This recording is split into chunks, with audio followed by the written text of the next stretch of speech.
Okay, hey everybody, happy day before Thanksgiving. This is Rob and Jordan of Archangel Inc. Live number 11. Welcome back. Thanks for joining us. Jordan, how are you today? I'm good. How are you doing, Rob? I'm doing good. I'm doing good. Glad we get a chance to chat a little bit, keep up our habit, and to everybody out there probably watching replays. I know this was a little bit of a short notice on here, but we wanted to make sure to touch base because we're both doing some holiday travel and weren't going to have an opportunity to do this video on Thanksgiving Day. Yep. So happy to be here. And yeah, the topic today is, should I publish in time for the holidays, which we thought was sort of appropriate given the timing. And we'll jump into that in just a minute. But first, I want to address a couple of questions that we got from a previous video. This was from Josh Agassi a couple of weeks ago in Archangel Inc. Live number 9.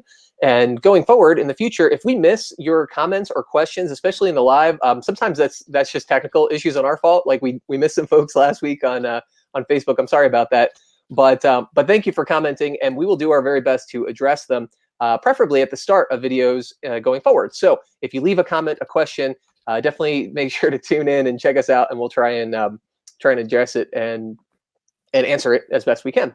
So, Jordan, would you like to begin taking a look at that and giving your thoughts? Yeah, give me 1 second. I am hosting a watch party in Dale's group real quick. I'm just going to post it. Okay, cool. Well, while you're working ahead. on that, I will jump on. Sounds good. And so he asked a number of different questions, and it's kind of long, so I don't want to read all of it. But he had a question about pricing for $1 and whether that still makes sense. You know, as a creator, obviously he's concerned about giving away something that he put lots of time and energy and effort and love into for, the less than a cup of coffee. But, he's open to it if it is going to have potentially a positive return and will help him build the followership that he's looking for and so forth. So he had a question on that. He asked about choosing categories on KDP. How does that work? One question that he had was, what does it mean to not get into those categories, and what can I do to assure that I get in? So that's a good one, and I want to address that. Yes. When you're building your KDP listing, you select the categories that you want. There, as far as I know, KDP is not going to refuse you that category. Now, there may be some exceptional circumstances. For example, if you put something that is adult content and you label it otherwise, they might automatically recategorize it and not allow you to list there. Or if you have a children's book and you don't designate it as appropriate for or as an adult-oriented book or something for university level or something like that, there may be some categorization like that. But you will definitely be able to get into the category that you select. There is Amazon is not going to stop you from doing that. What I think he's probably curious about and is trying to get at is, what happens if I don't rank very significantly in the categories that I want to rank in and get noticed in.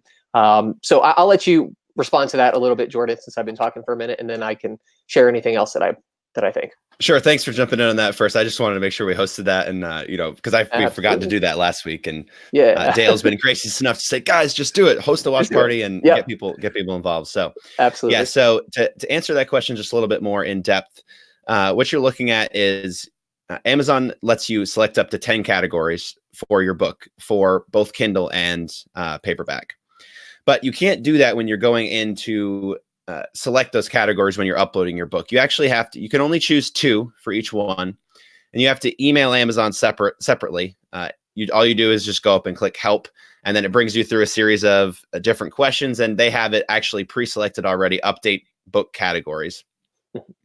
Pretty simple, but you do have to go through and choose categories for your book. And to answer your question, as far as while we're thinking about ranking, really those 10 categories, they need to make sense for your book. It's one of those things. I don't think Amazon's going to refuse you a category. I've seen some books in pretty crazy categories, and I'm like, I don't know if that book about fishing is really a personal growth book, but sure, why not? Yeah, sure. For the most part, I don't think Amazon is big on giving you problems with that. Now, there may be people out there that have experience with that, but for the most part, you really do want to just make sure that the book is in an appropriate category, even if it's, even if it's on the edge, even if it's just like a little bit, maybe only one part of your book is about that. I think that counts. But again, just as a reminder with Amazon, you don't want to push the boundaries too much. You don't want to, whatever you can do to stay on Amazon's good side is always what we recommend. Right. And that's what I do as myself as an author. I'm not going to try to, game the system in any way, because it may work for a short time, but that's not something that is good long-term practice with Amazon. But that all being said, when you're looking at 10 categories, pick ones that you can maybe that are less in competition, and you can see the competition. The best way to see if your book is going to rank within that category is to click into that category within Amazon. We did a little bit of looking at the categories, Rob, I think in like 3 or 4 videos ago now, where we when we did the demo, right, with that you pulled up, and I can't remember which live it was.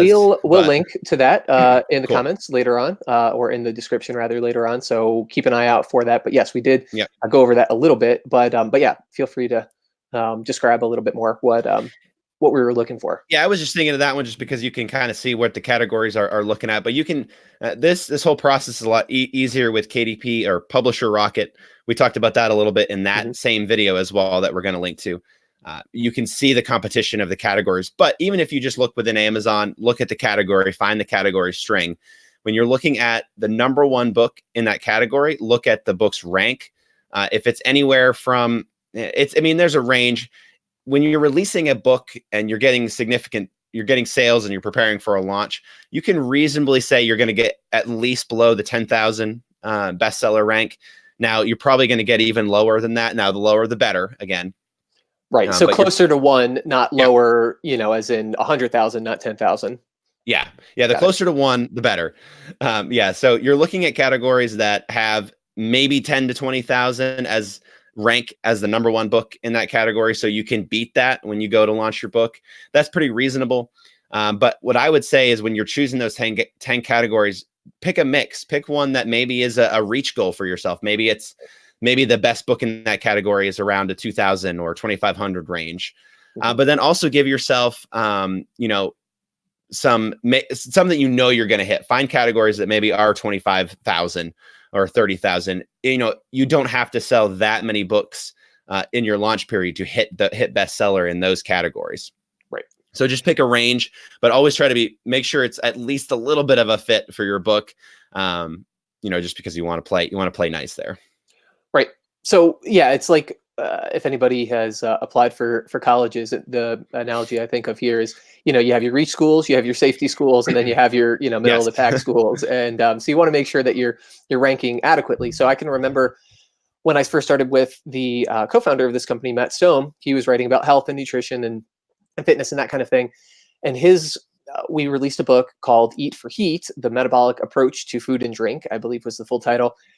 And we found this category called diet therapy. And there were a handful of other books. And we found it because of market research, kind of like what we were doing. Okay, what are other books in class? What are the folks who are similar to what I'm producing? Where are they ranking? What is their category choice?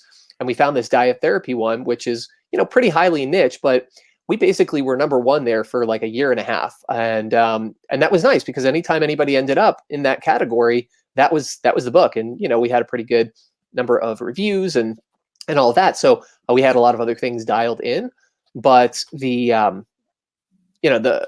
definitely helped that we had a category that wasn't just general health or general fitness, where, we would not have, we may have hit number 1, possibly with a little bit of an oomph behind it, but probably would not have stayed there for, a year or a year and a half straight or whatever it was. Yep. So cool. All right. So he's also asking, okay. Real quick, Rob, just wanted to say, yes. Give a shout out to Dale there. He commented in our live video up there on Facebook. So thank you, Dale, for checking us out. We always appreciate your support. Oh, awesome. Yeah. Thank you, Dale. Yeah, for sure. Dale, great to be in touch, and hope you are having a good holiday lead in, almost Thanksgiving time and almost time for a lot of the big marketing that happens for Black Friday for entrepreneurs and people out there. So Good luck to everybody on their campaigns, whatever they're up to.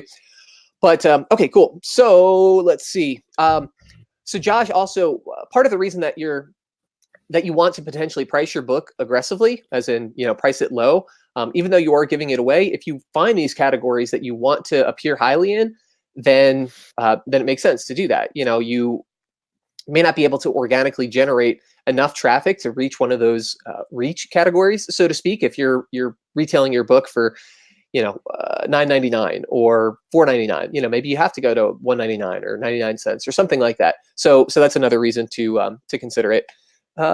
Mentioned a sales page before. So yeah, generally when we were, I think in that particular context, we were talking about the Amazon sales page. So what you actually find when you send somebody over to purchase your book. And but you also want to have your Amazon Author Central page built out, and you want to include, several pictures, a good bio and description of you, potentially a link back to your own website, to something that is going to help people deepen their connection with you. And maybe you have your own independent sales page at that.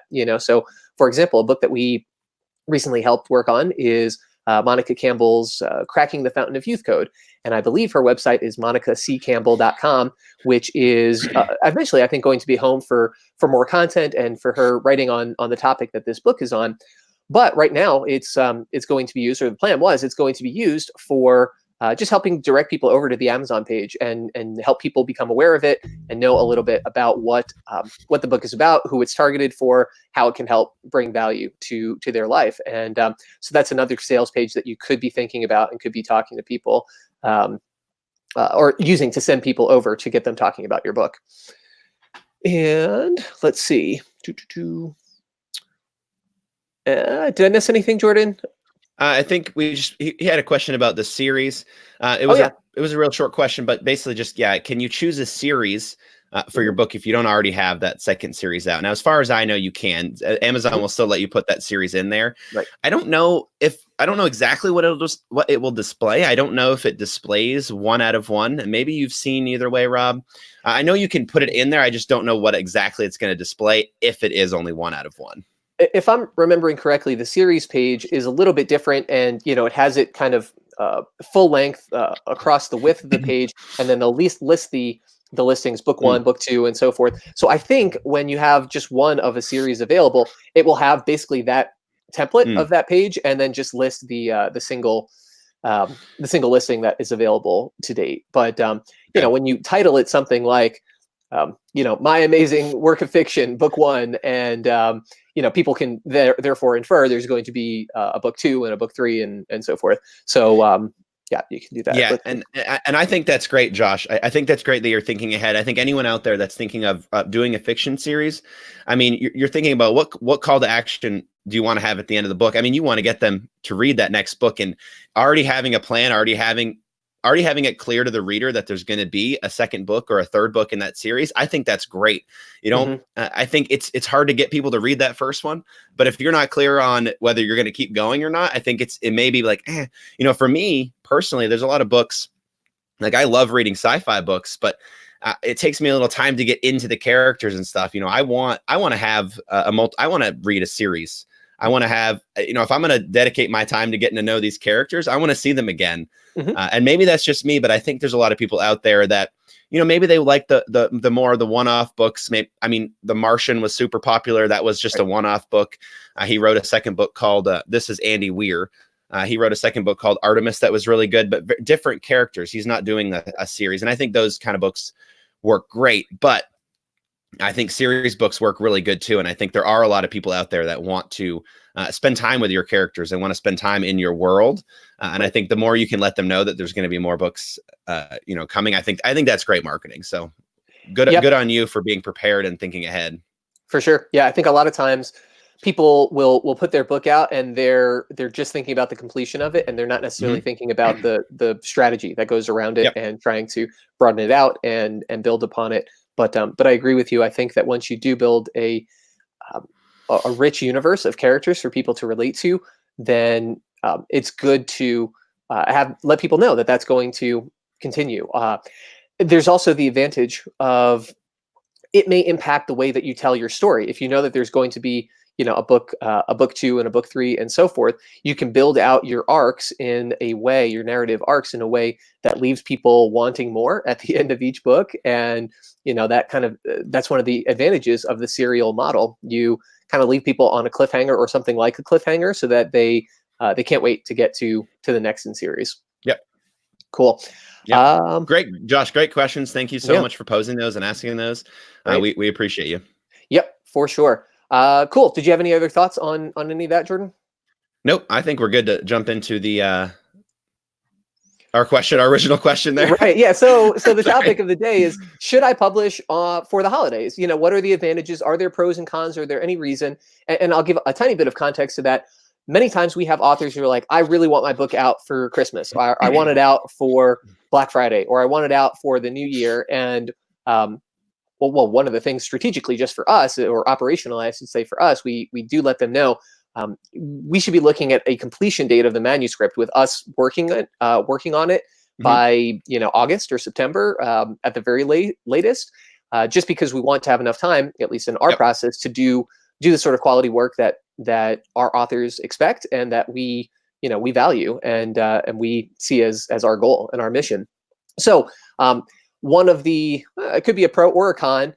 Is it will require you to have a little bit of foresight. If you think that you are going to be creating a book and you want to have it in time for the holidays, you need to be thinking strategically, months in advance. It's not something generally that you're going to start in October or November and have it complete in time for Christmas. I mean, you might, and some people are really good and they have their whole process tightened up and streamlined so they can make that happen. But for the most part, again, I'm speaking mainly in the context of working with us and, folks who are getting outside help, give yourself time. What you don't want to do is kind of put all of your eggs in one basket, expecting that, all right, on Christmas Day, I'm going to get a gazillion sales and this is what I'm going to retire on. And then there's some hiccup with Amazon at the 11th hour, something happens and your book isn't available until the 27th. You're like, all right, well, I guess I'm not retiring anymore.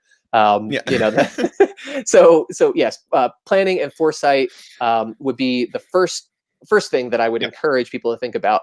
Jordan, do you have any thoughts or want to jump in on anything else? No, I definitely agree with that. You don't want to, I think everyone looks at publishing, Q4 is probably the biggest quarter out of all of them. But we talked about this before. You don't want to jump in at the last minute and hope to get the tail end of that. Right. If you can plan in advance to have your book ready before, the big Christmas rush and all that, you just don't want your book to get lost in the weeds. You don't want all the work that you put in to getting it done to just kind of get lost on Amazon and not be the best marketing push that you can do.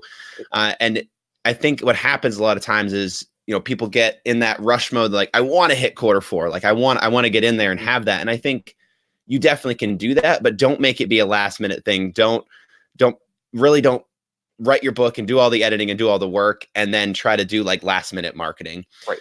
And then we always say that in general. No, and I think, and we talked about this before. I get it as an author. I get it. I get done my book and I'm like, oh, like I talk to you and Christy all the time, Rob. I'm like, I just want to be, I'm done with, I want to be done with it. But it does help me to relate to the author coming in and saying, I'm done with my book. I just want to launch it. And we have to push back a little bit and say, hey, and like, no, like the marketing is, if not just as important as getting the book done, if not more important, planning that and getting a good, push in place for that. But I mean, I get it. I know it's, you want to get it in, you want to get it published by Christmas time. So maybe you can start a new project the next year. That's big with me too. I'm like, I just want to be done with this project, but marketing is super important. You definitely don't want it to be an afterthought, not something you want to rush through. And like we said, if you had it planned, if you're good to go, definitely you can launch during the holiday season. I wouldn't recommend publishing on Christmas Day, but maybe a few weeks before. If you can get your book out in time for Black Friday, if you can have it available. I mean, I've seen success with that personally, but I had my book ready to go at least early October and had those had it planned and already kind of online, made sure the book sales page looks good and everything, make sure it's available, make sure the paperback is coming out looking good. There's a lot of details and a lot of things that can go wrong. You don't want to publish at the 11th hour hoping to get the most out of Q4. Right. You're just putting yourself in a position where any misstep or technical issue or something can cause an exaggerated impact. Something something that isn't a big deal if you have given yourself a week or a month of kind of lead in time. So all of a sudden it becomes a very big deal when you want to launch in 11 hours, and and you're really struggling to make it happen. So another couple of thoughts on that. It's useful. Another reason that it's useful to have it out earlier is, like you said, with a paperback, gives you a chance to make sure that that's all dialed in. One of the things that I like to do when I've released my books is I'll go ahead, I'll make it live provisionally, as sort of a soft or non-trafficked launch, and then one day ship a copy of the book over to me. Okay, does it actually get here? And what does it look like? Is it as I intended? Do I have any issues to work out? Is there something going on my end? Could it be a fluke on Amazon's end? Anyway, you give yourself a chance to do all of that. The other advantage too, especially for folks like you and I, Jordan, who do video content, is it gives you a chance to have it in hand. You physically have your book and you get to kind of show people, and it's cool. And that's exciting. That's energizing. It's positive for you because you get to see the physical output of your creation, of your work. But it's also fun and engaging for authors out, or for the audience out there. They're like, oh yeah, this is a real book. This isn't just ones and zeros on a screen that that have been formatted in such a way that I can sort of make sense of it. But it's physical and it's here, and that's kind of cool. And again, you give yourself an opportunity to do that. The next point that I want to make is. Well, can I make a real quick point on that, Rob? Please. I think that's a really cool little tip you just gave, and I want to make sure people didn't miss that. So once you get your paperback book up, Rob was talking about 1 day or 2 days shipping the book to yourself. That's the fastest way to get it. So you can publish your book. You can go in and get author copies, but as far as to my knowledge, there's no way to get a super rush on that. Right. So the best way is to, if you have Amazon Prime, you can get a copy of your book very quick. You do have to go onto your book's page and order it yourself. That's the little trick there. But as far as getting one book just to see it for yourself, that's the way to go. I just want to make sure they didn't miss the detail there, because it is a little bit different. It's not necessarily an author copy. You're purchasing your own book and sending it to yourself, but that is the fastest way to get a copy of your own book. So yeah, sorry, go ahead. Just want to make sure I mentioned that. No, not a problem. Thank you for clarifying that, because sometimes it's like, oh, you know what you know, and then you just kind of jump over it. And I sometimes lose sight of that mindset of somebody who may not be familiar with that idea or that concept already. So I think that's exactly it. So a couple of things that you can do if you want to, just some considerations. You can price your book as low as Amazon will let you. If you know that you're just going to soft launch it, and you don't want to pay retail yourself. Now, granted, you'll be getting a portion of that proceed back anyway, because you'll earn that royalty ultimately. But Amazon still takes a percentage of whatever the sale price is. So you might get a few bucks in royalty back, but they're going to get a few dollars, a few percentage points worth of the cost. So if you price it high, then you're just paying Amazon a little bit more than you have to. But yes, it is a little bit different than author copies. I have had the same experience with you. I am unfamiliar with a way as yet, the last time I checked, to obtain expedited copies. Now, if you're ordering a bunch of copies, let's say you do that 1 day ship, and then maybe you want to take it, unpublish it for a time being, and you have some bigger launch published or something. You just don't want people getting access to it. You can do that, and then you can bulk order yourself those author copies, and that's going to be advantageous. You'll have that economy of scale, at least when it comes to their shipping. So they'll charge you the minimum price that it costs them to print the book out, and then I think they actually charge you shipping based on the quantity that you're ordering. So it's not as if they're going to charge the first book. Maybe it's $4 to order and $4 for shipping, but it's not going to be another $4 if you order 2 books. It might still be that same $4 in shipping. And anyway, so it's just an interesting process, because you can buy your own book and it gets print on demand, so it gets printed immediately. But if you're ordering author copies, there's always a processing time of they say 5 to 7 days. For whatever reason, there's no way to do that a little bit faster. It'd be nice, but right. It would be nice, but their minimum maybe eventually production time is whatever it is. And I'm sure like you said, eventually they'll adjust it. You can adjust the shipping speed, I believe, but not necessarily the printing time. So when you're dealing with fulfillment and you have the book available for sale commercially to anybody who goes on your Amazon page, then they have an actual in hand to the customer delivery time. Whereas I think sometimes with the author copies, they'll say, yeah, you can order express shipping and it'll ship within, within 1 day of the time that it's printed.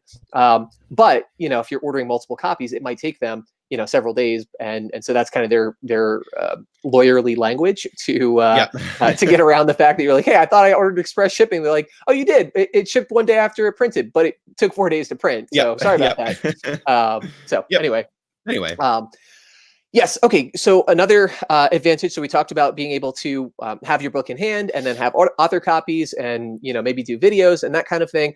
Planning ahead also gives you an opportunity to get some of those reviews up. So in addition to, having the sales page tweaked out, and maybe you did a little bit of split testing beforehand, which we've talked about, you've got the cover that you want, you've got some of the sales verbiage that you want.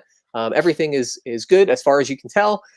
And now when the book is actually live, people can purchase it and they can leave reviews as verified purchasers. So if you have a street team, an inner circle, people who are, on your review list, then, you can gather those reviews beforehand. But if they like it and if they're willing to purchase it, especially, at a sort of intro launch price, 99 cents, $1.99, whatever, wherever you decide to place it, then you can make sure that those reviews are there by the time that the holidays roll around. By the time it's Black Friday or Christmas Day or whatever it is, and you're trying to send a ton of eyeballs over there, you're like, oh, okay, this book has been out for for a couple of weeks. Maybe it's still in the new release category, so it's ranking a little bit preferentially there. But it's also got 3, 4, 5, 10 high quality, thoughtful reviews. And that's not possible if you decide to publish on the day of the holiday. Then you're entirely relying on your marketing efforts, whatever traffic you can drive over, and hopefully whatever high conversion rate you can drive. And so having a good cover, having a good title, having good sales description. But even so, it's just really hard to get people to purchase it if nobody else has done it. If you're releasing it widely and there's no reviews, you just put yourself at a disadvantage, relative to the competitor in your category. Yep. And to go along with that too, you don't want to publish your book on Amazon. Oh, I think we lost Jordan here for a second. You back with us, Jordan? Nope, maybe not. So I will, I'll comment here and hopefully Jordan will be back. Oh, I think you're back.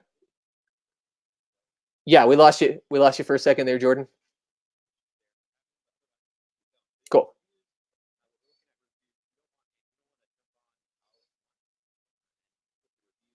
On there. Rob, can you hear me? Yes, I can hear you. Okay, cool deal. Yeah, it looked like went a little bit there, but yeah. Yeah, we lost you for a second. Yeah, you don't want Amazon or you don't want to publish all your reviews on one day on Amazon, because Amazon sees reviews they take the review system very seriously.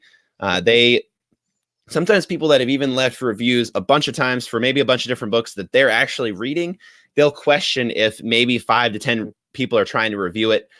Maybe not in the same day, but if things come in all at once, I think that pokes the Amazon algorithm bear a little bit sometimes. And we've had people come back and say, hey, I read your book, I appreciate you giving me a copy, or I even purchased it, and Amazon's still giving me a little trouble getting the review on there. Again, you just don't want to do it all in one day. You want to give yourself time. You want to give Amazon time to review the reviews that are coming in. Lots of times that will happen. So just, another advantage to getting the book up there and ready to go is, I'm glad you brought that up, Rob, because reviews are, it's a pain to follow up with people and get them to leave a review, just because sometimes it's not super easy to go and do that when it should be. Because you are still allowed by Amazon's terms of service as of this video to send out free advanced review copies or ARCs of your book.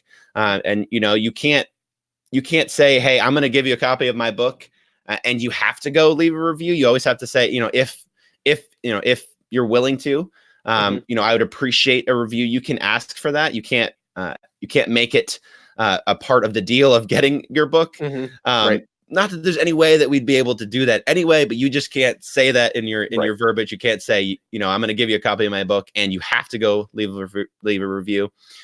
But you are able to do that. But even still, again, you don't want to poke the bear as much as you can. Right. Yeah, I did want to thank you, or send a quick shout out to Joseph Salays, I think how you say the last name. He commented on our Facebook watch party. Thanks, Joseph, for stopping by. We appreciate you.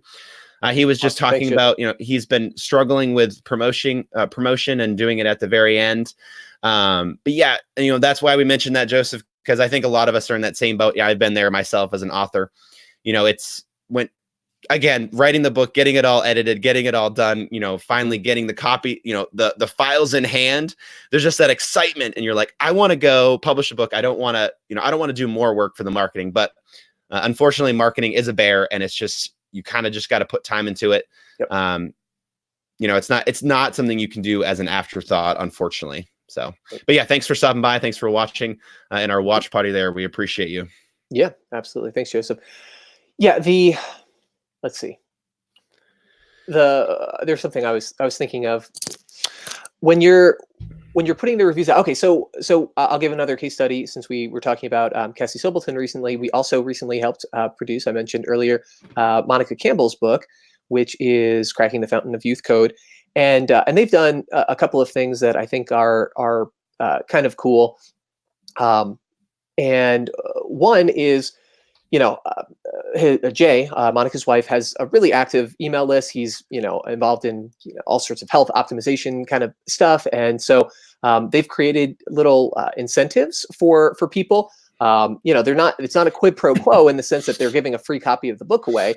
They're encouraged to go and purchase it. But they said, so basically, if you enjoy it and if you write a quality review, send us a screenshot and we will, we're going to have a free seminar or something that's high value to, provide some sort of, thank you to people for taking the time for purchasing the book, which again, they actually purchased it on their own. So, it's not a quid pro quo as far as Amazon's concerned, but it's just a good way of giving thanks and to encourage people. Hey, this is really important. It's really helpful for us. And if this has brought you value, we would love to offer some value in kind.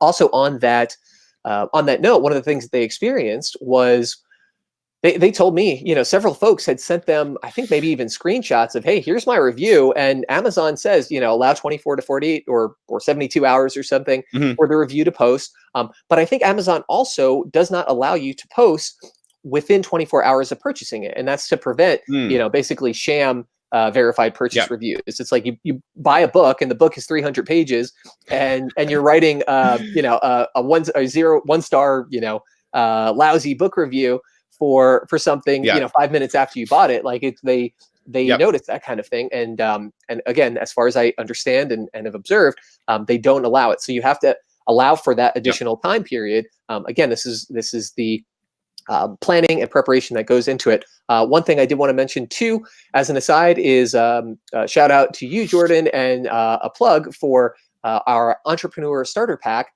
All of these things. Was it Josh who was Jason who was commenting? Josh. Yep. Josh Agosti. Yep. No, no, in the Facebook group, in the watch party.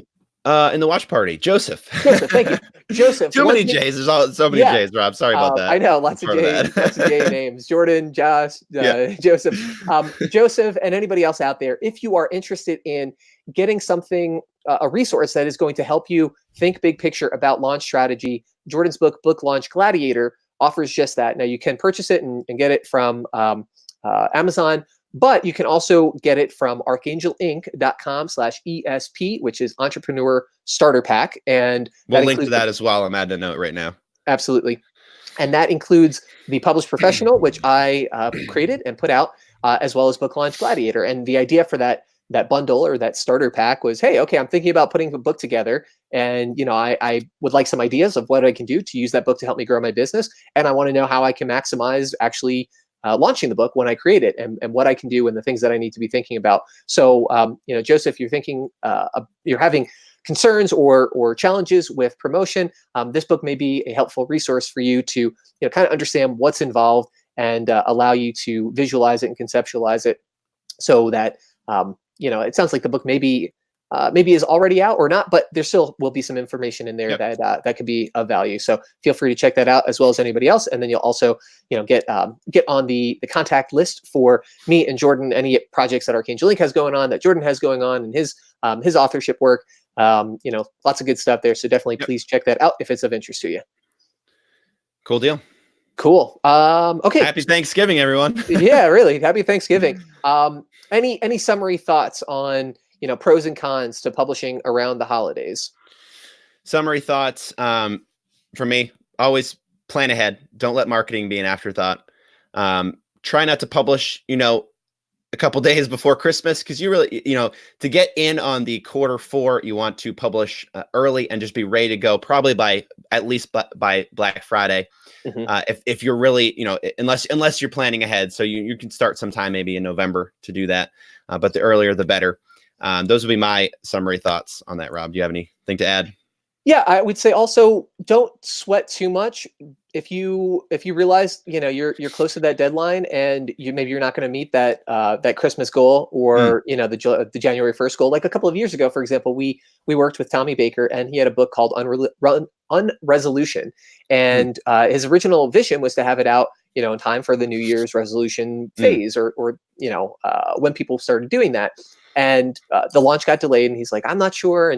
And we said, basically, your book is like, it's totally fine. And it's even maybe a marketing advantage for your book not to be available at that time, because the content, the topic is unresolution. So it's talking about, a different way to think about setting goals and envisioning your life and actualizing your intentions. And so, not doing it when everybody else is doing it, and they kind of fall off the treadmill or whatever happens in many cases, could be something by design. I don't remember precisely how he marketed it, but when we were discussing it, I remember thinking, you can say, all right, so New Year's resolutions failed, it's time for unresolution, and you kind of run with it that way. So there are always ways to be smart and creative. And again, Q4, like you mentioned, is definitely a high volume time of year for sales, but you can find success and occupy a valuable and profitable niche at any time, as long as you are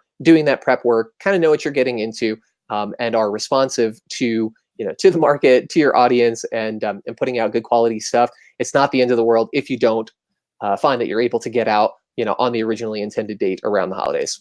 Yep, you got it. Cool. All right. I think that's it for now. Thanks everybody for tuning in. Thank you, Dale and Christy, for dropping in, and for Josh and the watch part, or nope, not Josh. Sorry. Joseph.